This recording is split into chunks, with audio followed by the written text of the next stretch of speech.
Congress UPA 2 ನಲ್ಲಿ Manmohan Singh neat ತಂದಿರೋದು. ಆಮೇಲೆ BJP ಅದನ್ನ ಜಾರಿಗೊಳಿಸಿದ್ರು. ಇಬ್ರು ಹೊಣೆಗಾರರಲ್ವಾ? ನಮಗೆ ರಾಜ್ಯಕ್ಕೆ ಸೀಟ್ ತರ ಎಕ್ಸಾಮ್ ನಮ್ಗೆ ಬೇಕು. Abolish NEET, ban NEET and empower states. ಅದು ವ್ಯವಸ್ಥೆಯ ಸಮಸ್ಯೆನ ಬಗೆಹರಿಸೋ ರೀತಿಯಲ್ಲಿ ಇಲ್ಲ, ಹೊಣೆಗಾರರು ಅನ್ನೋ ರೀತಿಯಲ್ಲಿ ಇಂಡಿವಿಜುವಲ್ ಟಾರ್ಗೆಟ್ ಮಾಡೋದಂಗೆ ಆಗಿದೆ. ನೋಡಿ, ಈ ವಿಚಾರದಲ್ಲಿ ಅನೇಕ ರೀತಿಯಲ್ಲಿ ನಾವು ನೋಡಬೇಕು. ಒಂದು, ಈ CJP ಇಟ್ಟಿರೋ ಬೇಡಿಕೆ ಏನಂದರೆ ರಾಜೀನಾಮೆ ಕೊಡಬೇಕು ಧರ್ಮೇಂದ್ರ ಪ್ರಧಾನ್ ಅವರು, ಎಜುಕೇಷನ್ ಮಿನಿಸ್ಟರ್. ಅದು ಎಷ್ಟು ಮಟ್ಟಿಗೆ ತೂಕದ ಬೇಡಿಕೆ, ಅದರಿಂದ ಸಮಸ್ಯೆ ಎಷ್ಟು ಮಟ್ಟಿಗೆ ಬಗೆಹರಿಯುತ್ತೆ ಅನ್ನೋ ಪ್ರಶ್ನೆ ಒಂದು.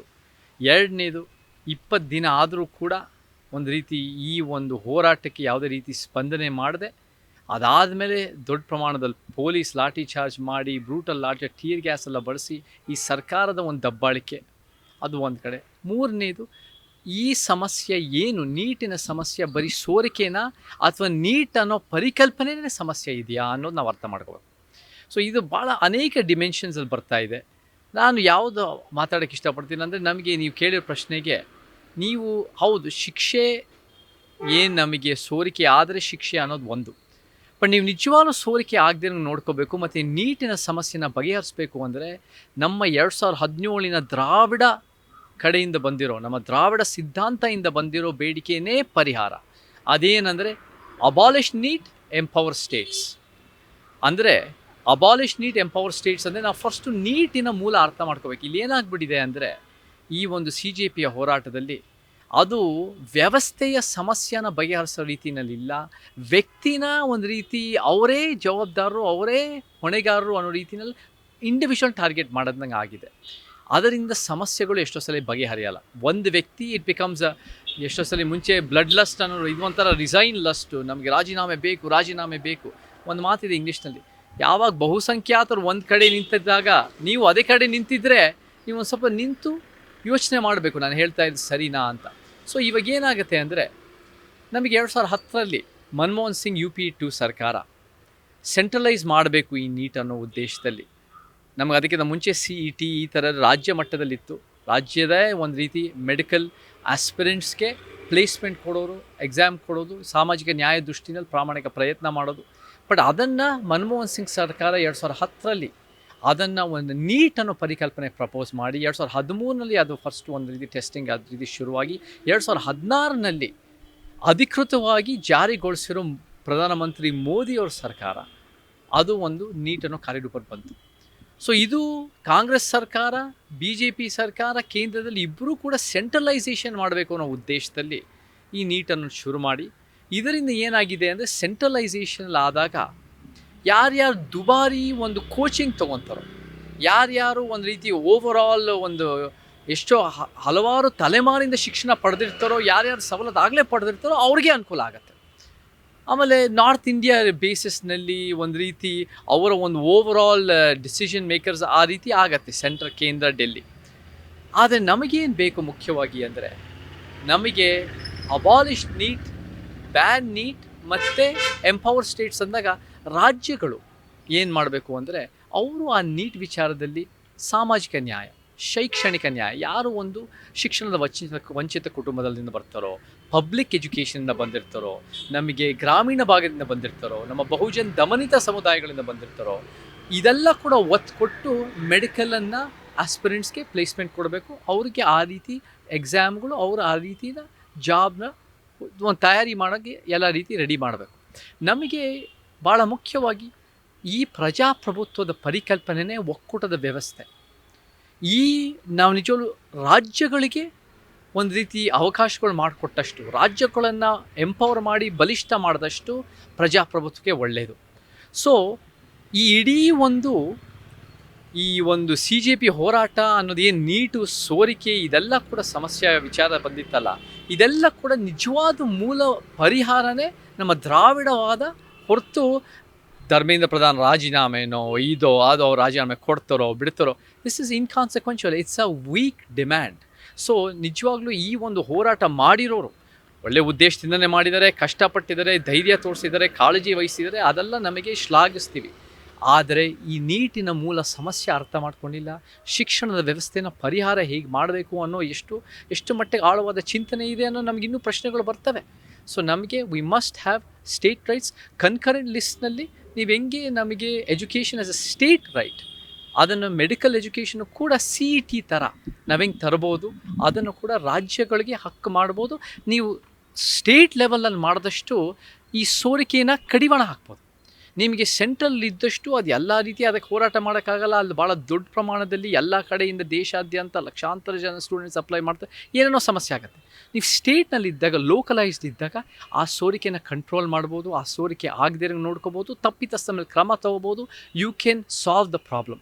ಸೊ ನನ್ನ ಕಣ್ಣಲ್ಲಿ ಬರೀ ಅದನ್ನು 10 ಕೋಟಿ ರೂಪಾಯಿ ಮತ್ತು 2 ವರ್ಷ ಶಿಕ್ಷೆ ಇಷ್ಟು ಅದು ಅಂತ ಬರೀ ಆ ಪನಿಷ್ಮೆಂಟನ್ನು ಜಾಸ್ತಿ ಮಾಡೋದಲ್ಲ, ಅಷ್ಟೇ ಅಲ್ಲ. ನೀವು ಅದ್ರ ಜೊತೆ you must abolish NEET, ban NEET and empower states. And ನಿಜವಾಗ್ಲೂ ಈ ಇಡೀ ಪರಿಕಲ್ಪನೆ ಎಲ್ಲಿಂದನಾದರೂ ನಿಜವಾಗ್ಲೂ ಅದಕ್ಕೆ ಪರಿಹಾರ ಬಂದಿದೆ ಅಂದರೆ ನಮ್ಮ ಸಿದ್ಧಾಂತದಿಂದ, ದ್ರಾವಿಡ ಸಮಾನತವಾದ ಸಿದ್ಧಾಂತದಿಂದ. ಸೊ ನಾವೇ ನಿಜವಾಗ್ಲೂ ಅದನ್ನು ಶಿಕ್ಷಣ ನ್ಯಾಯ ಮುಂದುವರಿಸ್ಬೇಕು ಹೊರತು ಯಾವ ಈ ಬೀಮಾರು, ಡೆಲ್ಲಿ ಮತ್ತು ಉತ್ತರ ಭಾರತದಲ್ಲಿ ಈ ಪ್ರಾದೇಶಿಕತೆ ಬಗ್ಗೆ, ಒಕ್ಕೂಟದ ವ್ಯವಸ್ಥೆ ಬಗ್ಗೆ ಪರಿಕಲ್ಪನೆ ಅರ್ಥ ಮಾಡ್ಕೊಂಡಿಲ್ಲ. 100ಕ್ಕೆ 100 ಸತ್ಯ ನೀವು ಹೇಳೋದು. ನಮಗೆ ರಾಜ್ಯಕ್ಕೆ CET ಥರ ಎಕ್ಸಾಮ್ ನಮಗೆ ಬೇಕು, ನೀಟ್ ಬೇಡ, CET ಥರ ಎಕ್ಸಾಮ್ ತರಬೇಕು. ನಮಗೆ ಈ ಒಂದು ಹೋರಾಟದಲ್ಲಿ, ಈ ಹೋರಾಟದ ಏನು ನಡೀತು ಭಾಳ ದೊಡ್ಡ ಪ್ರಮಾಣದಲ್ಲಿ ದೇಶಾದ್ಯಂತ ಮತ್ತು ಅಂತಾರಾಷ್ಟ್ರೀಯ ಮಟ್ಟದಲ್ಲಿ ಅದು ಒಂಥರ ಸಂಚಲನ ಮೂಡಿಸಿದೆ.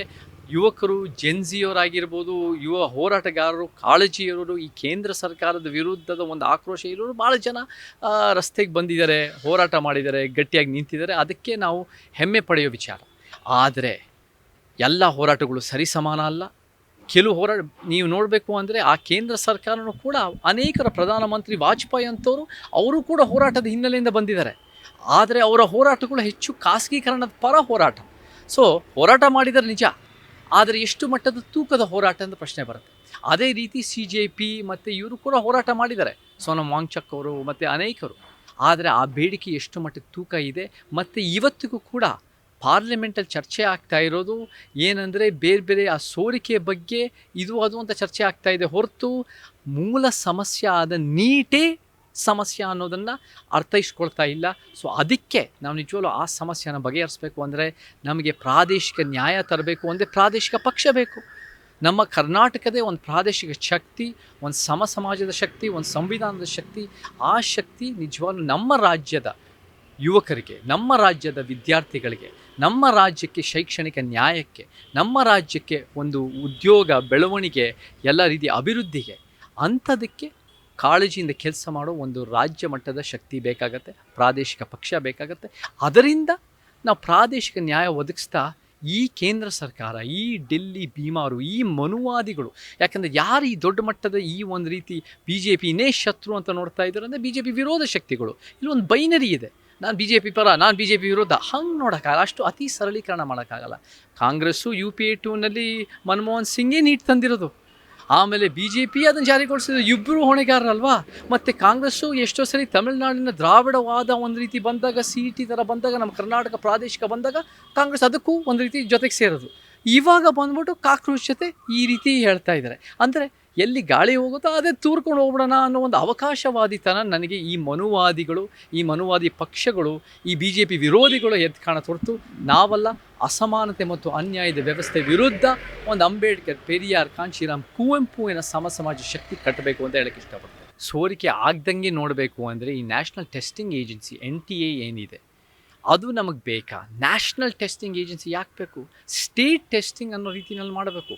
ನಾವು ಒಂದು ಹೇಳ್ತೀನಿ, ನಮ್ಮ ದೇಶ ಭಾಳ ದೊಡ್ಡ ದೇಶ. ನಮ್ಮ ದೇಶದಲ್ಲಿ ಭಾಳ ಜನ ಜಾಸ್ತಿ, ಅವಕಾಶಗಳು ಕಡಿಮೆ. ಸೊ ಎಷ್ಟೋ ಸಲ ಏನಾಗುತ್ತೆ ಅಂದರೆ ಯಾರ ಹತ್ರ ಲಿಂಕ್ ಇರುತ್ತೋ, ಯಾರು ಒಂದು ರೀತಿ ಬೇರೆ ಬೇರೆ ಅಡ್ಡದಾರಿ ಹಿಡಿಯೋಕ್ಕೆ ರೆಡಿ ಇರ್ತಾರೋ, ಯಾರು ಅಡ್ಡದಾರಿಗೆ ಮಾಡ್ಕೊಡೋಕ್ಕೆ ರೆಡಿ ಇರ್ತಾರೋ ಅವ್ರ ಕಡೆ ಓಲತ್ತೆ. ನಾವು ಅದನ್ನು ಆಗದೇ ಇರೋಂಗೆ ನೋಡ್ಕೋಬೇಕು ಅಂದರೆ ಬರೀ ಪನಿಷ್ಮೆಂಟನ್ನು ಜಾಸ್ತಿ ಮಾಡೋದು ಅಷ್ಟೇ ಅಲ್ಲ, ನಮಗೊಂದು ಶಾಶ್ವತವಾದ ಸಸ್ಟೈನಬಲ್ ಸೊಲ್ಯೂಷನ್ ಹುಡುಕಬೇಕು. ಇಲ್ಲಿ ಏನಾಗ್ತಾ ಇದೆ ಅಂದರೆ ಇಲ್ಲಿ ನಡೀತಿರೋ ಭಾರತದ ಹೆಚ್ಚಾಗಿ ಕೇಂದ್ರ ಸರ್ಕಾರದ ಒಂದು ರೀತಿ ಪಾಲಿಟಿಕ್ಸ್ ಅಂದರೆ ಬೈನರಿ ಪಾಲಿಟಿಕ್ಸ್. ಇವ್ರ ಮೇಲೆ ಅವರು ಮಣ್ಣು ಕೆರ್ಚಾಟ ಮಾಡೋದು, ಇವ್ರ ಮೇಲೆ ಇವ್ರ ತಪ್ಪು, ಅವ್ರ ತಪ್ಪು. ಇಷ್ಟು ಒಂದು ನಿಜ ಹೇಳಬೇಕಂದ್ರೆ ಸಿಸ್ಟಮ್ಮೇ ಹಾಳಾಗಿದೆ. ಆ ಸಿಸ್ಟಮನ್ನು ಸರಿ ಮಾಡಬೇಕು ಅಂದರೆ ನಮಗೊಂದು ಶೈಕ್ಷಣಿಕ ಕ್ರಾಂತಿ ಬೇಕಿದೆ. ಅದರಲ್ಲಿ ನಾವು ಏನು ಸರಿಪಡಿಸ್ಬೇಕು ಅಂದರೆ ಸರ್ಕಾರಿ ಶಾಲೆಗಳ ಜೊತೆ ನಮ್ಮ ಒಂದು ರೀತಿ ಕಾರ್ಪೊರೇಟ್ ಶಾಲೆಗಳ ಮೇಲೆ ಕಡಿವಾಣ ಹಾಕೋದು. ಈ ಪರಿಕಲ್ಪನೆ, ಈ ಬರೀ ಕ್ವೆಶ್ಚನ್ ಆ್ಯಂಡ್ ಆನ್ಸರ್ ಅಷ್ಟೇ ಅಲ್ಲ, ನಮಗೆ ಹೆಂಗೆ ಕ್ರಿಟಿಕಲ್ ಥಿಂಕಿಂಗ್ ಬರುತ್ತೆ, ನಮ್ಗೆ ಸರ್ಕಾರಿ ಶಾಲೆಯಿಂದ ಓದಿರೋರಿಗೆ ಉದ್ಯೋಗ ಕೊಡಂಗೆ ಮಾಡಬೇಕು, ಸರ್ಕಾರಿ ಉದ್ಯೋಗ. ನಮಗೆಲ್ಲ ರೀತಿಯಲ್ಲೂ ನಮಗೆ ಓವರ್ ಆಲ್ ಟ್ರಾನ್ಸ್ಫಾರ್ಮೇಷನ್ ಬೇಕಾಗತ್ತೆ. ಆ ಟ್ರಾನ್ಸ್ಫಾರ್ಮೇಷನ್ ತರೋಕ್ಕೆ ಕೇಂದ್ರ ಸರ್ಕಾರ ಇಂಥ ದೊಡ್ಡ ದೇಶದಲ್ಲಿ ಶಿಕ್ಷಣದ ಟ್ರಾನ್ಸ್ಫಾರ್ಮೇಷನ್ ತರೋದು ಭಾಳ ಕಷ್ಟ ಆಗುತ್ತೆ. ಅವರಿಗೆ ನಮ್ಮ ದೇಶದ ಸಮಸ್ಯೆಗಳಿಗೆ ಪರಿಹಾರ ಕೊಡೋಕ್ಕೆ ಕಷ್ಟ ಆಗುತ್ತೆ. ನಾವು ಒಂದು ಪ್ರಾದೇಶಿಕವಾಗಿ ನಮ್ಮ ಕರ್ನಾಟಕಕ್ಕೆ ನಾವು ನ್ಯಾಯ ಒದಗಿಸೋಕ್ಕೆ, ನಮ್ಮ ಕರ್ನಾಟಕದಲ್ಲಿ ನಿಜವಾಗ್ಲೂ ಶಿಕ್ಷಣ ಉತ್ತಮ ಮಾಡೋಕ್ಕೆ ಏನು ನಮಗೆ ಎಷ್ಟೋ ರೀತಿಯಲ್ಲಿ ತಮಿಳುನಾಡಿನ ದ್ರಾವಿಡ ಪಾಲಿಸಿ ಒಂದು ಮಟ್ಟಕ್ಕೆ ಮಾಡಿದ್ದಾರೆ, ಎಷ್ಟೋ ಕೇರಳದಲ್ಲೂ ಕೂಡ ಭಾಳ ದೊಡ್ಡ ಪ್ರಮಾಣದಲ್ಲೂ ಮಾಡಿದ್ದಾರೆ, ಮಿಜೋರಂನಲ್ಲೂ ಕೂಡ ಭಾಳ ಹೈ ಲಿಟ್ರಸಿ ಅವರು ಕೂಡ ಮಾಡಿದ್ದಾರೆ.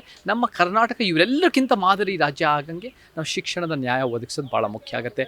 ಆವಾಗ ನಿಜವಾಗ್ಲೂ ಶಾಶ್ವತ ಸಸ್ಟೈನಬಲ್ ಸೊಲ್ಯೂಷನ್ ಯುವಕರಿಗೆ ಒಂದು ಉತ್ತಮವಾದ ಪರಿಹಾರ ಸಿಗುತ್ತೆ ಅಂತ ಹೇಳಕ್ಕೆ ಇಷ್ಟಪಡ್ತೇನೆ.